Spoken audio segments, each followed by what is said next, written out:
jour, vous verrez. Moi, quand je serai grand, je serai très fort et je deviendrai Hokage. Non, arrête, mon frère. Non, je ne veux pas voir ça. Vous êtes imbu de votre propre pouvoir. Vous régnez sur le monde, ivre de paix et sourd à la souffrance des autres peuples. Rendez-nous Sasuke tout de suite. Vous allez le regretter. Je n'ai pas peur. Je t'aime, Naruto, de toutes mes forces. Je suis sûr que Naruto est l'enfant de la prophétie. Modère tes paroles. C'est le dernier avertissement de votre dieu. Mais Naruto ne se laissera pas faire. Je t'ai toujours écouté, tout le temps. Et à chaque fois, je t'ai demandé. J'ai choisi ce nom à la va-vite un jour en mangeant des ramen. Multiclonage suprême. Encore bien géant. Tu as toujours été un si gentil garçon. Quoi qu'il advienne, rappelle-toi que je t'aimerai toujours. Compte sur moi. Je lui transmettrai ton message, mon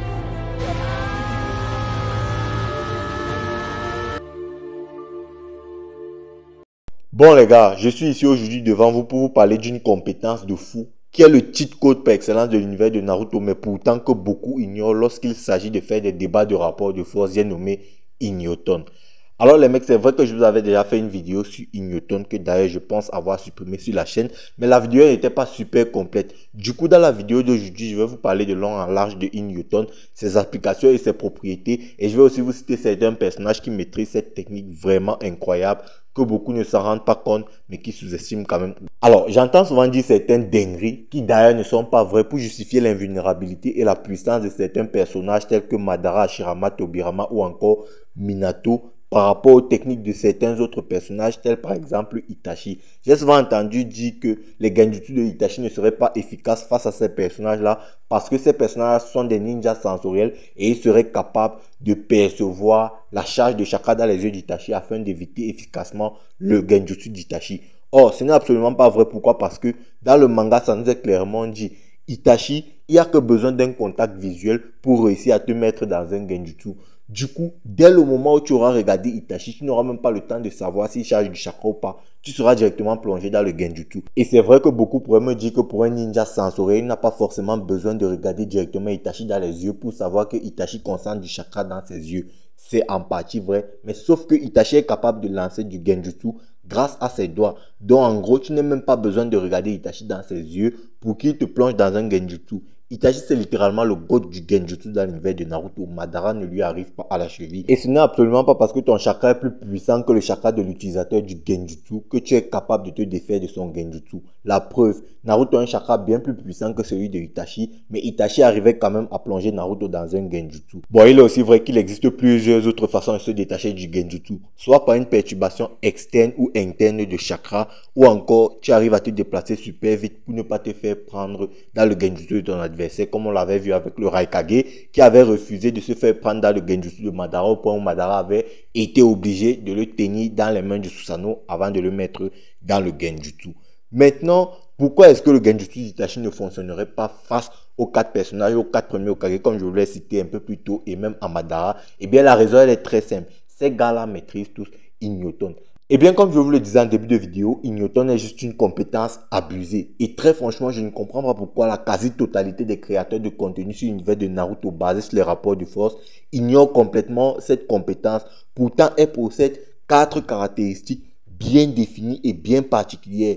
Déjà, Ignoton annule les effets du ninjutsu, ça annule les effets du genjutsu, ça annule les effets du fuinjutsu, c'est-à-dire les techniques de scellement, et ça annule aussi toute forme de régénération. Je ne sais pas si on se rend compte de la dinguerie, je ne sais pas si on se rend compte du cheat code. En fait, lorsque tu maîtrises cette faculté-là, tu pars déjà complètement avantagé face à ton adversaire. Parce que dans l'univers de Naruto, on se bat principalement avec du chakra. Et le chakra, c'est ça qui te permet de faire des techniques ninja. Du coup, si tu te retrouves devant un adversaire devant lequel tu ne peux plus effectuer aucune technique ninja, en gros, en fait, tu ne peux même pas l'attaquer. Et donc, les seuls arts qui sont efficaces face à Ignoton, c'est l'art de l'ermite et le taijutsu. C'est terminé. Le reste, ça se voit complètement inopérant. C'est donc pourquoi les genjutsu de Itachi ne peuvent pas avoir d'effet sur des personnages tels que Minato, Madara, Hashirama, Tobirama, Hiruzen et même Obito, parce que Obito maîtrise aussi Ignoton. Ignoton lui a été appris par Madara. C'est juste une dinguerie. Maintenant, on va essayer de définir Ignoton. C'est quoi concrètement Ignoton? Ignoton, c'est la fusion du chakra Inton et du chakra Yoton. C'est ça qui donne Ignoton. Donc, en gros, c'est la fusion du yin et du yang. Pour vous faire simple, vous voyez par exemple, lorsque Naruto et Sasuke ont rencontré Agoromo lors de la 4e grande guerre Shinobi, eh bien, Agoromo a mis le chakra Inton, c'est-à-dire le chakra yin dans la main de Sasuke et le chakra Yoton, le chakra yang dans la main de Naruto. C'est d'ailleurs pourquoi ils ont pu annuler les effets du Tsukuyomi infini, parce qu'ils ont utilisé Ignoton pour annuler ce Genjutsu.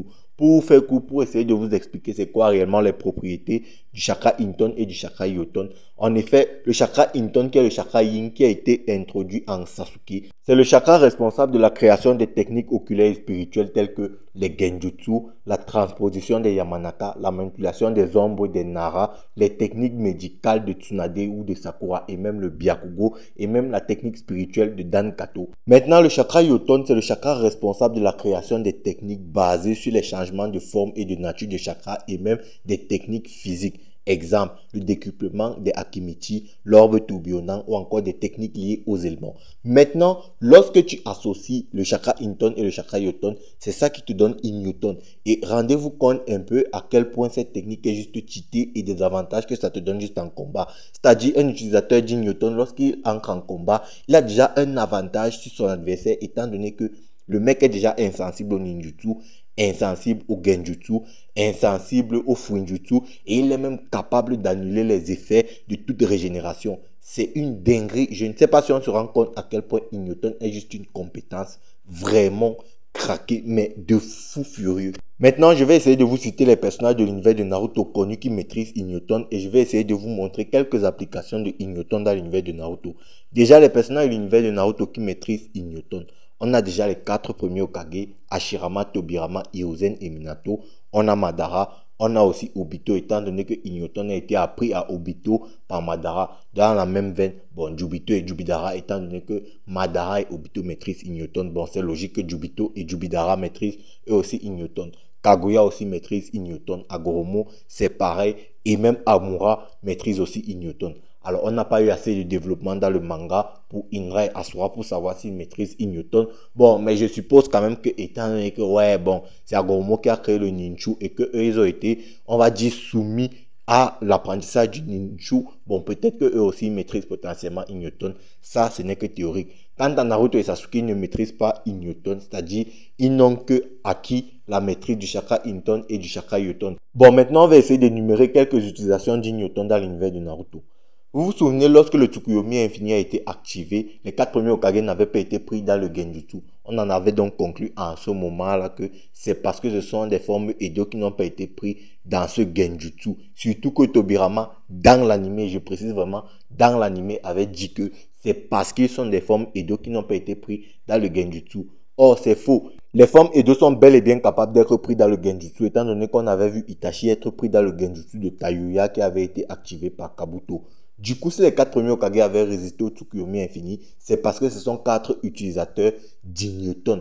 Parce que dans l'anime, comme je vous l'ai dit un peu plus tôt, Tobirama suggère que c'est parce qu'ils sont des défunts qui ne sont pas pris dans le Tsukuyomi infini. Or, dans le manga, je crois que c'est dans le chapitre 683, Tobirama dit que le Tsukuyomi infini ne fonctionne pas sur des défunts comme eux. Et il ajoute clairement le comme eux, signifiant que c'est potentiellement parce qu'ils sont les 4 premiers Hokage et les utilisateurs d'Ignoton qui ne sont pas pris dans ce Genjutsu. D'ailleurs, dans la même veine, Obito et Zetsu, eux non plus n'ont pas été pris dans le Tsukuyomi infini. C'est parce que ce sont les utilisateurs d'Ignoton. Alors, vous me direz certainement que c'est parce que Obito dormait qu'il n'a pas été pris dans le Tsukuyomi infini. Mais c'est là que je vais vous arrêter. Parce qu'on a clairement vu des personnages qui dormaient, qui ont quand même été pris dans le Tsukuyomi infini. On a aussi Agoromo qui avait utilisé Ignoton pour diviser Jubi en 9 parties. Maintenant, dans la même veine, on a aussi Minato qui, avant de sceller Kyuubi, a utilisé Ignoton pour diviser Kyuubi en 2 parties. On a aussi Madara qui a appris Ignoton à Obito, comme je vous l'ai dit un peu plus tôt dans la vidéo. On a aussi Agoromo qui, avant d'invoquer le groupe de Naruto qui avait vaincu Kaguya, a utilisé Ignoton justement pour annuler les effets du Fuinjutsu sur les dimensions de Kaguya. On a aussi Madara qui, lorsque Sasuke a utilisé Amaterasu sur lui, ça a tout simplement glissé. On peut aussi citer Jubito qui a passé le temps à spammer Ignoton étant donné qu'il a annulé les effets de la régénération que confère le Edo Tensei. Vous vous rendez compte à quel point Ignoton est juste une compétence abusé de l'univers de Naruto que beaucoup négligent. Mais pourtant, lorsqu'un personnage maîtrise ses compétences, il entre directement dans le top tier des personnages les plus puissants de l'œuvre. C'est donc pourquoi en 1v1 des personnages tels que Minato, Tobirama, Hashirama, Madara et même Hiruzen sont imprenables en combat. On peut aussi citer entre autres Obito. Bref les amis, je pense qu'on va s'arrêter là, la vidéo est arrivée à son thème. J'espère que vous aurez pu, n'hésitez pas à me dire ce que vous en pensez en commentaire. Check la vidéo à l'écran, like si c'est ta plus partage. Et puis nous, on va se dire ciao pour une prochaine vidéo. Portez-vous bien sur Animarium. Peace les bros. After.